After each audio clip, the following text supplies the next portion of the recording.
বাবার আপনার প্রতি কেমন ভালোবাসা ছিল বা কি? বাবার দিকে প্রতি আমি বলবো যে ছোটকাল থেকে যেরকম আমি যদি বাসা থেকে বের হয়ে যেতাম প্রায় সময় আমার মায়ের সহ্য করতে না পারে, কিন্তু আমাদের আশপাশে বস্তি ছিল, তো সেখানে আমার একটা বান্ধবী ছিল বস্তির মেয়ে, তো ওর সাথে আমি খেলতে বাইর হইতাম।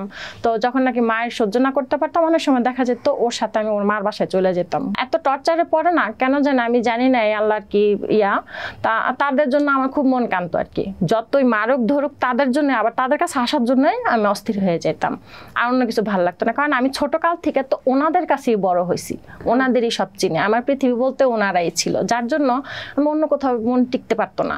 একবার পালা যেতে নিছি, আমাদের বাসায় একটা কাজের মেয়ে ছিল, সে আমার প্রায় বলতো কি যে তোর মা আমার দেশের বাড়িতে, তোর মতোই দেখতে। আমি জানি না তার মনে কি ছিল, কিন্তু আমারও তো মন চাইতো খালি আমার মাকে জানার জন্য, এসে আমার মারে যদি আমি পাইতাম।